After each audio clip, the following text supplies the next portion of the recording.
Lolu hlelo lokujovela bothishela kubavikela emkhuhlaneni weligciwane lamahazane i-COVID-19 luqalile ke namuhla njengoba ke bothishela bebaphelele ngebunyenti kuletindzawo lapho bekujovelwa khona.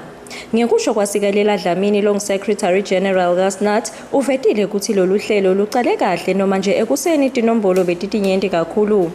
Yebo kona sinhlangano yabothishela singakubeka ngalokucacile ukuthi siyakwethabela siyakwemukela lolu hlelo luseliqalile lekuvaccinate abothishela against COVID-19 ngoba ngiloko bezivele sikufuna vele nawubuka tinombolo letenyukako nale third wave yakhombisa ukuthi inemthelela lemibi kakhulu etimpilweni tabothishela.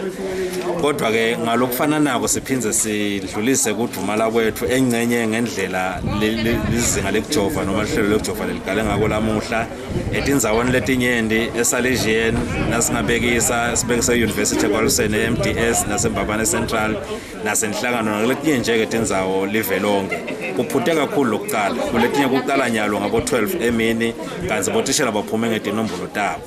Lokho sikhombisako ke ngalokusebaleni ngiloko ukuthi laba labajovako le staff le health personnel ibonakala encane kakhulu le kulama sites kanti bothishela abanyenti kakhulu. Le overcrowding kwayona itawusibangela inkinga kulomkhuhlane weCovid.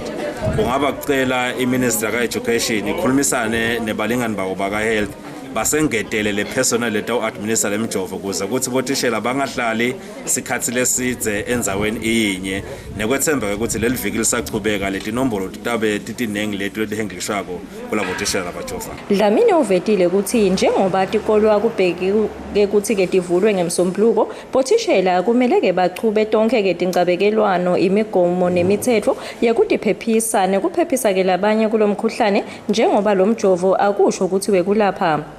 Etindzabeni teMaswati Channel kubika noNhlahlathwala sina Gary Carlos kamanzini.